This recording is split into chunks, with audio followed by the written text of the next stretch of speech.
Ito dapat pag-gamit ko sa'yo eh. Kasi carbon ito eh. Malaki nga. May ikot sa loob. Di ba napapalitan yung loob niya? Hindi ito lang eh, ang laki.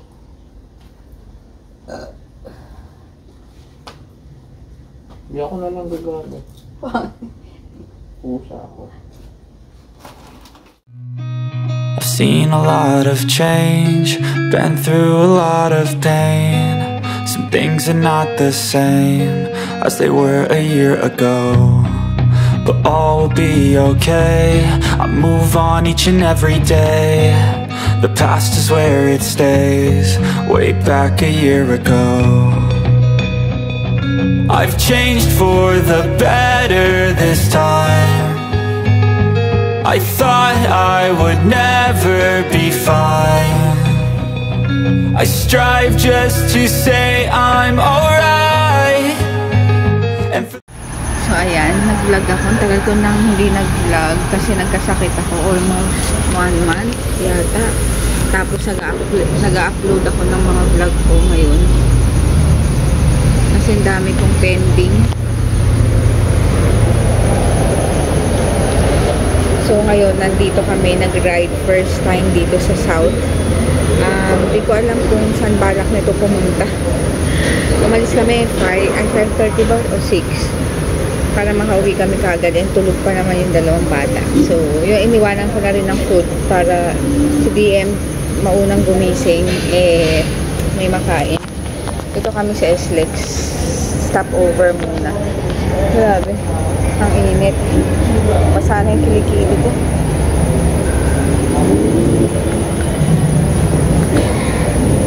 Hindi ko alam po saan kami pupunta. Ang tagal kong nagkasakit. Yun, nangayayat ako, diba? Parang pabalik-balik siya. Almost, 4 weeks ago. O 5 weeks ago na. Pabalik-balik siya. Tapos, trangkaso. Pero hindi sumasakit yung ulo ko. Hindi ako nagsusuka, ano lang, parang sa buto-buto yung kasukasuan yun. Tapos nagpa-lab test ako. And yung kreya ko mataas.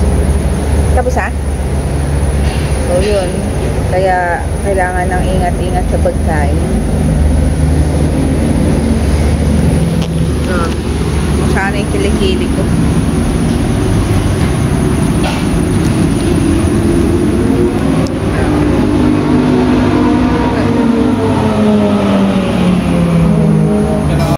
Dito kami sa Ruin Project.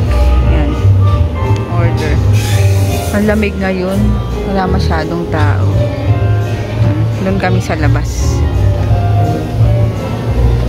Mahalya ang mga pagkain dito. Nabigla na naman kami. Hindi naman kami dapat dito eh. Kaso no choice. Ano ba yan? Ba't maliit yung mata ko? No choice. Nakakayanan ko. Ang lamig ng panahon dito. Kanina umaambon. Ay, ganda. Yan, dito kami sa labas. Umupo. Meron. Leg ka.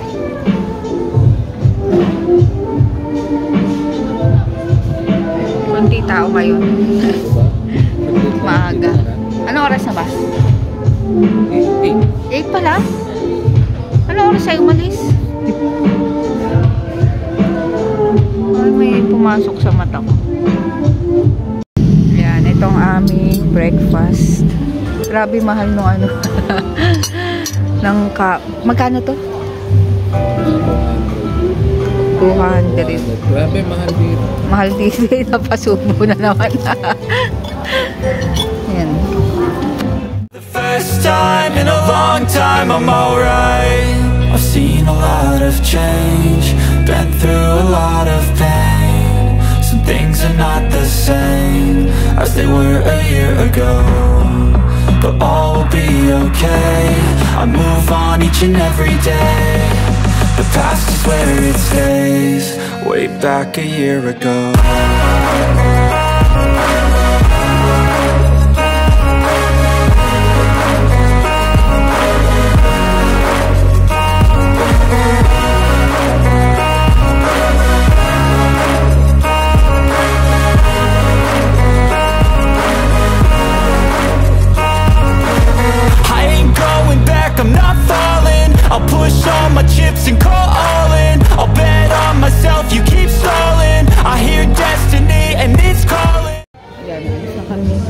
doon sa baba, sa Napa. Napa ba yun?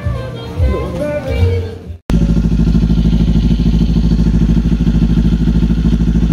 Ganda na.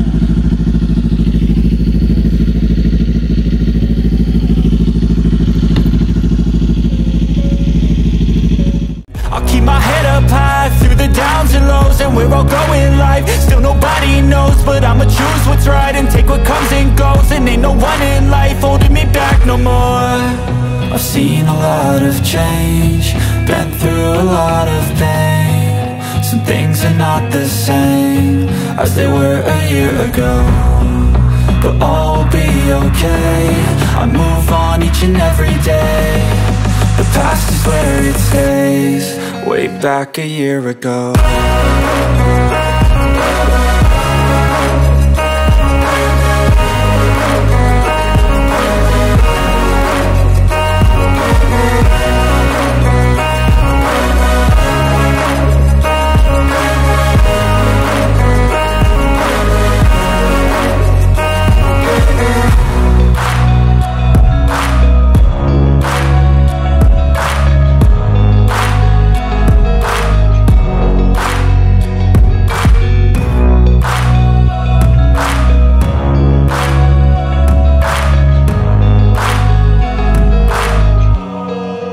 Back a year ago,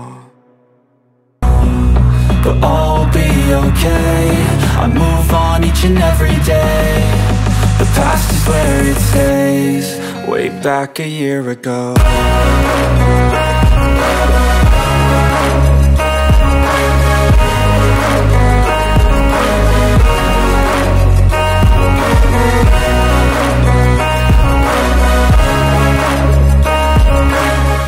Nag-stop over kami kasi ang sakit sa puwet. Kaya dumaan muna ako dito sa Padre Pio, dito sa Libis. May misa pala silang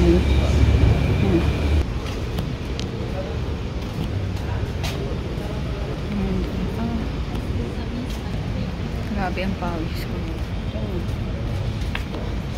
Ang init. Tayo dito sa sa may kandila. Ayan.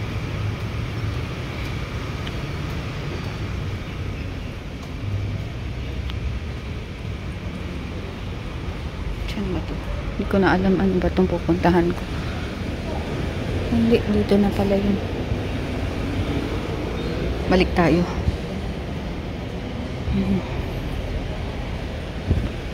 Saan yung kandila?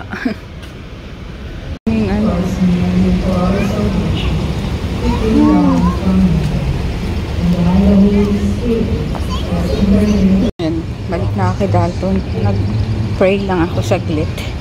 Mamaya naman magmamas kami kasama yung mga bata. Mainit na, kailangan na umuwi. Grabe oh, init. Ayan, sa wakas nakarating kami ng safe dito sa bahay. So, biglaan. Hindi ko alam. Biglaang long ride. Hindi ko alam mapupunta kaming Tagaytay. So, ayun. Ang bilis lang ng biyahe. Kasi syempre nakamotor. And, ano to? Tsaka mas, mas mura yung pamasahe. Ay, pamasahe yung gas. Syempre, Tagaytay. Ano to? SLEX. Tsaka nakamotor kasi, di ba? Ang motor, magkano lang naman ang gas. Pero ang sakit sa puwet. Buti, hindi, Sunday kasi ngayon, kaya walang traffic. So, dire-diretso lang yung aming biyahe. Yun. Parang mas matagal pa yata biyahe namin kaysa doon sa pinagstayan namin. So, ano oras na ba? DM? 10 na. Nakarating kami dito ng mga 10:30. Yan. Ay, grabe. Sumakit yung puwet ko. Umalis kami dito 6 yata o 6:30. 6 yata, mga ganun. Dire-diretso lang, walang traffic papunta tsaka pa uwi. Masakit nga lang sa puwet.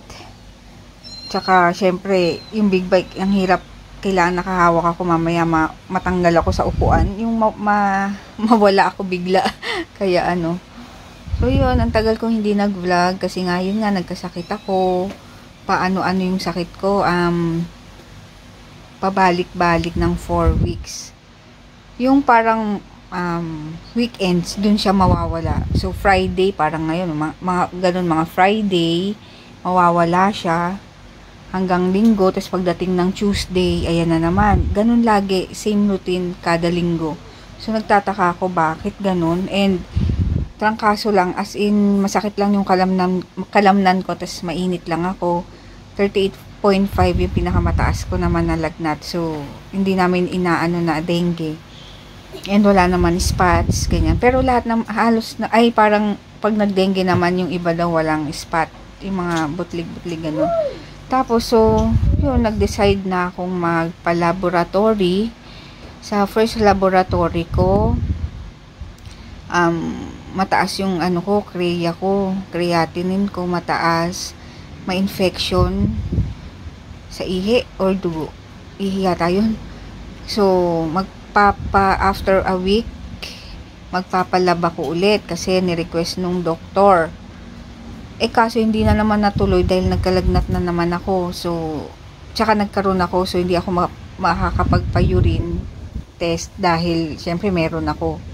So, naghintay ako ulit ng 1 week dahil para wala ng dugo. So, yun. Tapos, nagkalagnat nga ako sakto dun sa pagkakaroon ko. Nagkalagnat ako ulit ng 1 week or mahigit pa.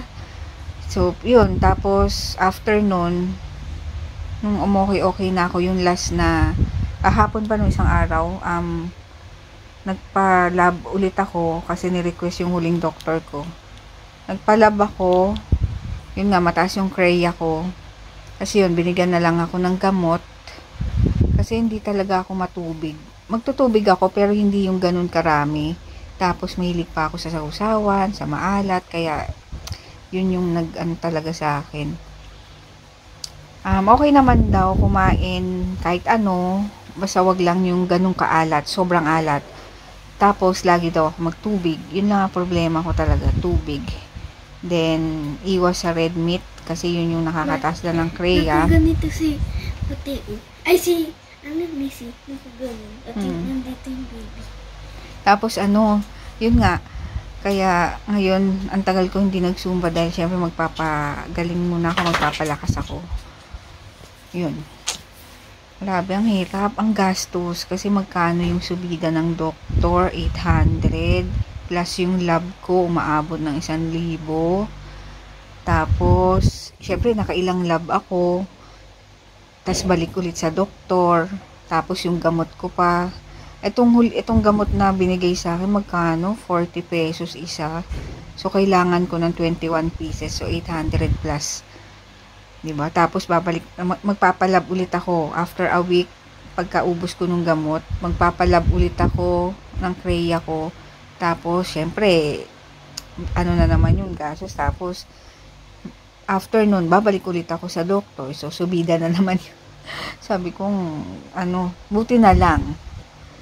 Na rin, sabi nung doktor, maaagapan pa naman daw sa gamot. Natakot ako kasi, pagkakasabi, kidney damage. So, natakot ako. Di ba pag gano'n nakakatakot? Basta sa kidney. Pero sabi naman niya, hindi naman daw ganun kalala. Maaagapan pa ng gamot kung ibahin ko na yung lifestyle ko sa pagkain, ganyan. Kaya, Diyos ko po, natatakot na talaga ako kumain kasi feeling ko lahat maalat. Bawal, makakadagdag ng kreya ko. May stress na naman ako sa result. Alam niyo yun, yung kakahintay ko ng result.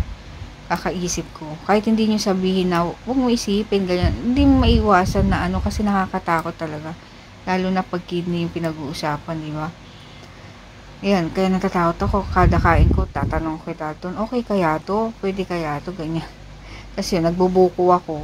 Nagsasambong ako. Yun, para lang, Diyos ko lahat. Ay, nako.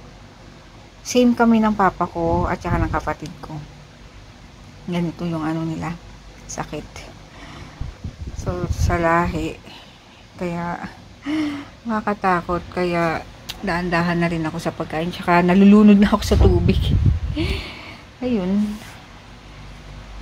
Mamaya alis din kami.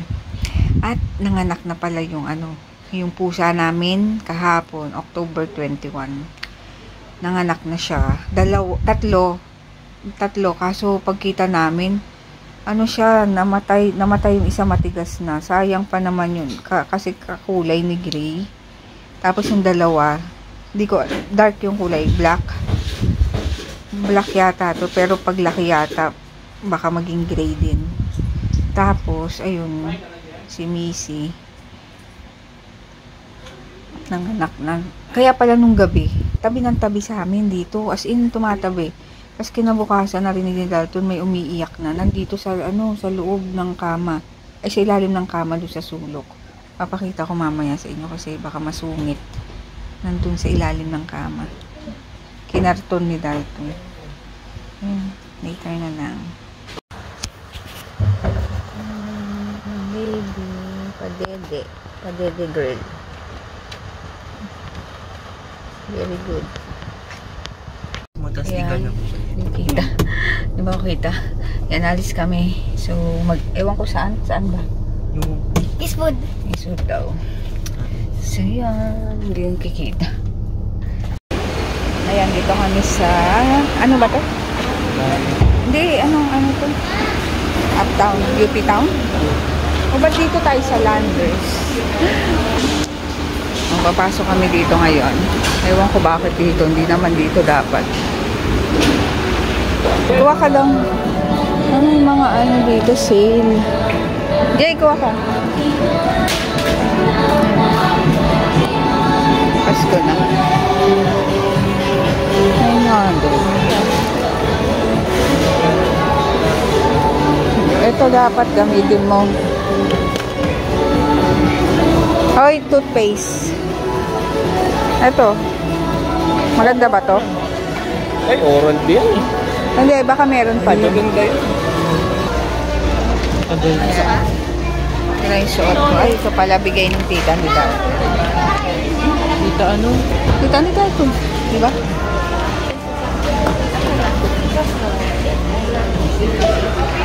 Tayo dito. Chocolate dito. Ayan. Daming chocolate. Hindi ako mahilig sa matamis. Ayan. Favorite. Dito lang sa Landers yan. Yata.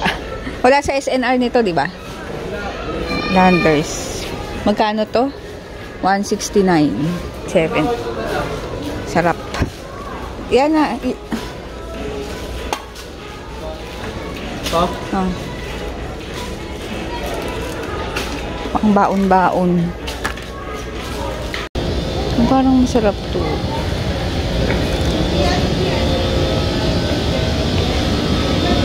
Hotdog. Hotdog. Gay, hotdog. Ano ba yun? Ano na kasi? Cheese dog. Ay, mag-jumbo. 1 kilo. Ay, Jay, ito no. Jumbo. Ay, parang masarap nito. Oh, blueberry cheesecake. Jumbo. Sa kabila. Ay, magbasa ka kaya. Ay, sarap. 499.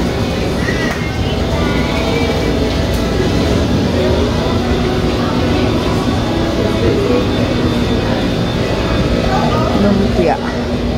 Ay, ito.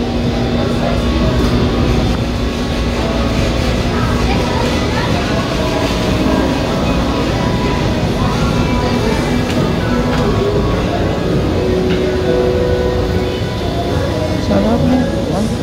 100.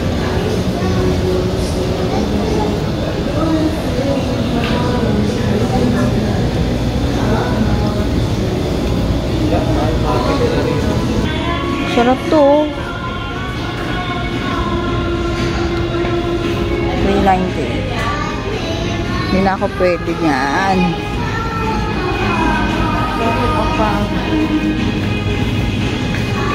Assorted?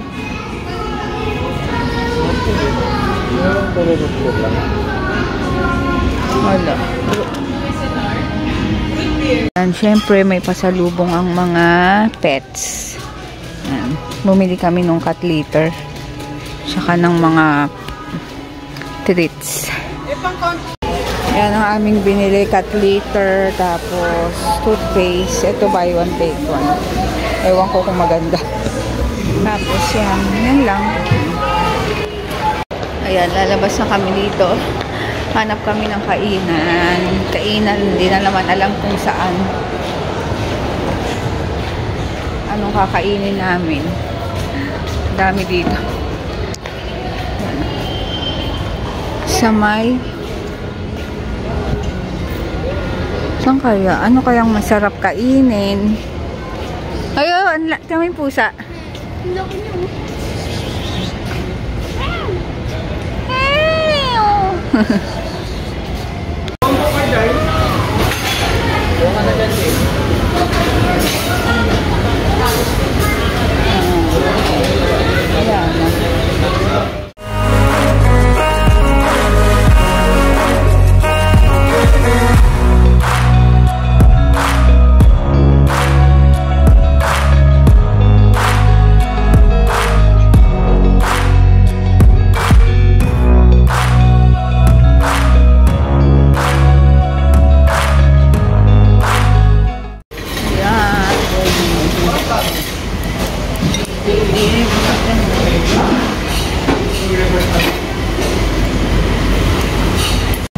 Ayan, tapos na kami kumain dito as usual.